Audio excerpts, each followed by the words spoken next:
Hello, welcome back to Armchair Armory, and it just finished literally 10 minutes ago.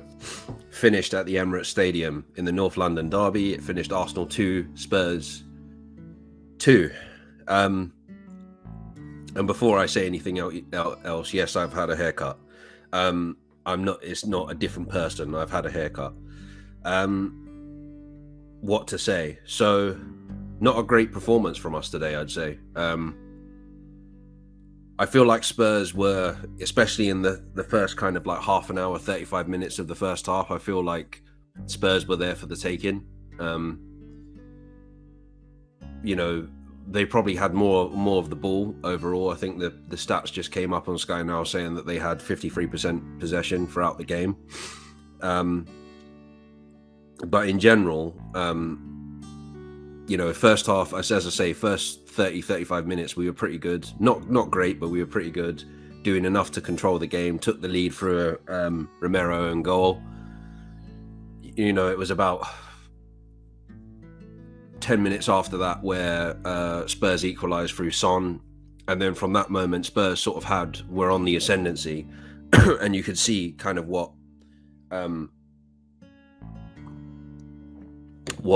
Ange Postecoglou is trying to do there. I'll say this, overall, it reminded me very much of the kind of Pochettino days. It reminded me of how quite a lot of the games at the Emirates under Pochettino ended in a 2-2 draw. It's very frustrating because, second half, I think we were poor. I think we were way below our standards that we have been for a while. Nothing seemed to be working. We couldn't, string passes together. Ødegaard looked, out of place. Saka didn't look at his best. Nketiah, who's been, decent for us recently, felt like he'd forgotten he was a striker at times. It was pretty crazy to see that. And I'd probably say, on balance, it's probably like the worst performance that we've had, the worst performance so far, particularly second half. I feel like we made Spurs, we gave them a reason to feel relevant.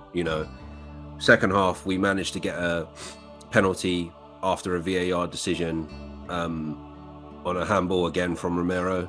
Saka converted. A minute later, Jorginho loses the ball to Maddison and just on our side of the centre circle, slips it through to Son, who puts it past Raya.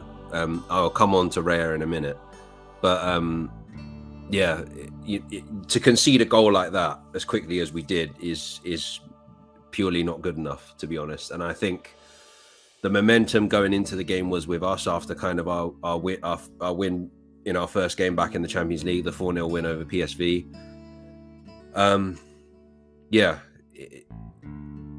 I feel like we weren't disciplined, and one of the reasons we weren't disciplined is because we lost Declan Rice. I think about around that time, just before we got the penalty, we lost Declan Rice. It looks like he's got a calf injury. It's another injury added to the team. I have no idea what's going on in this club, and this is the worst I've ever seen it. We've lost Partey now. We've lost. Obviously, we lost Timber on the first day of the season. The first day of the season, we've lost Martinelli. Was injured, went off injured against Everton. Apparently, we lost Trossard as well. Trossard is injured, so we were down to sort of the bare bones. And one of the things I thought when Jorginho came on for Declan Rice is I don't think Jorginho is as bad as a lot of people make out he is, but I know he's not Declan Rice. And he tends to try and mix defense with attack, and he tries to be like flamboyant when on the ball, and that's basically what led to him doing that, led to Spurs second equalizer. And they'll come out of this feeling like they've got something out of it. I found it hilarious how their defenders were celebrating like a draw, essentially, how the team was celebrating a draw. I definitely would say they've improved. I think they've improved from the Spurs I remember watching last season under Conte.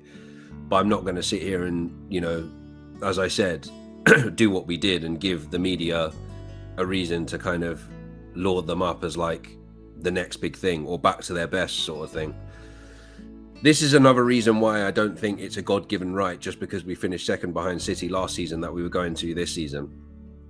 I definitely thought that like we'd improve because of the players we've signed, but because we've been so much racked with injuries this season, I feel like things have gone off the radar, gone off the ball a little bit. We've come off the rails slightly. I wouldn't say so bad that we need to start worrying, but I am worried with all these injuries happening because obviously there's a lot of games coming up. You know, we've got Champions League game against Lens coming up. We've got the Carabao Cup on Wednesday against Brentford, and Brentford won't be easy, especially at their ground. I think it's going to be honest with that. I actually think Arteta's going to sacrifice that cup. I mean, at this point, I can't see why he would want to stay in it with, you know, the amount of injuries that we've had so far, and the amount of injuries we've had so far, and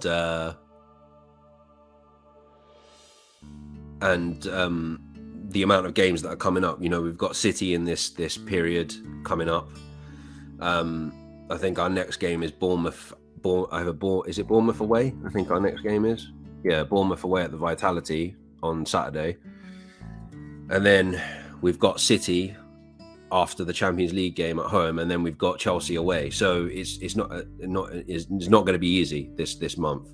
We've also got Sevilla away as well, and Sheffield United at home. And then in early November, we've got Newcastle at St James's Park. So these players need to come back quickly, because I feel like that was what sort of lost us the 3 points today. That, you know, injuries to our starting 11 meant that we were weaker in certain areas.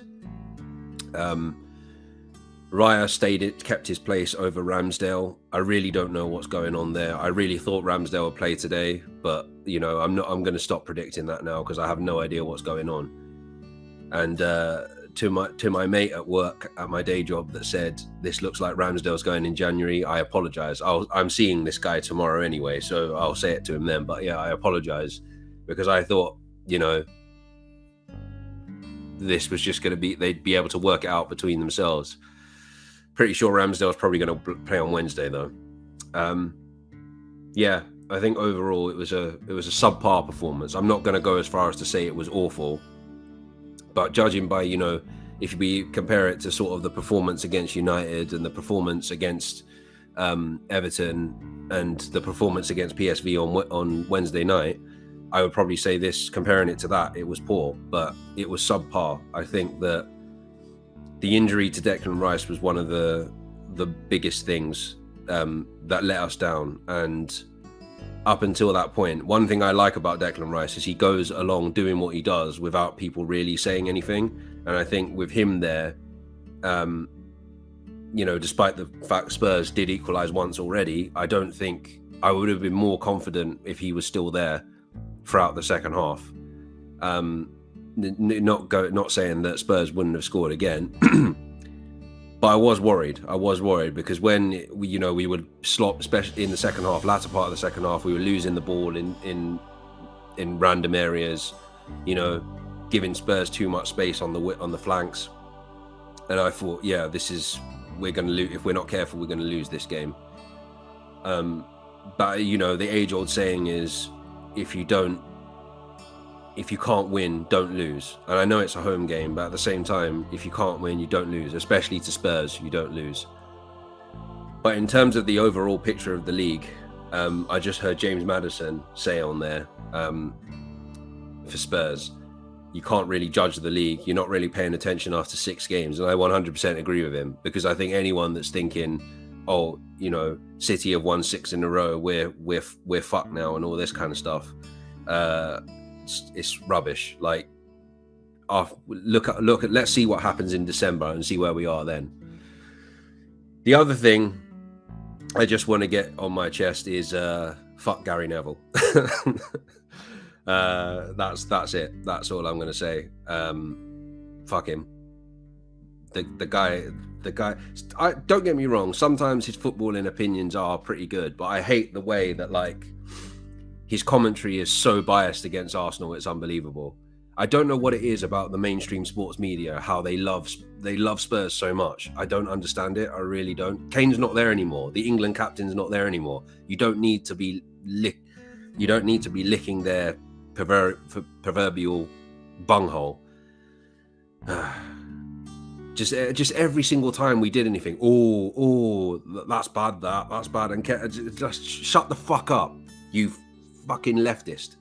And that's the other thing I don't like about him as well, is that he's a fucking, sorry to be swearing, but yeah, he's a deluded utopianist, deluded like neocon utopianist that doesn't know how the typical kind of guy looking down from his ivory tower telling people how people should be living, despite the fact he's probably a millionaire. Anyway, but yeah, shut the fuck up. Just do your job. Stop hating on Arsenal and stop being a communist. That's kind of half joking. But yeah, overall, I think it's disappointing. It's disappointing to have dropped points, particularly against Spurs. I think, as I said, just to go back slightly, the first half an hour, I think they were there for the taking. I think, especially when Gabriel Jesus nicked the ball off of Maddison in the area, skied it, and it was, if it was 2-0, different game. So it's disappointing to drop 3 points, and now it's like more important that we just go ahead and go to the Vitality next Saturday and get 3 points off of Bournemouth. We have to now.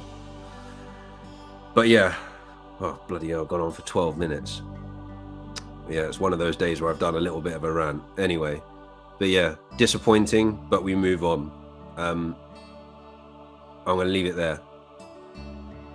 I'll probably be back again. For the next preview you'll see me on Armchair Armory will probably be for the next Champions League group stage game. I think that's the next thing.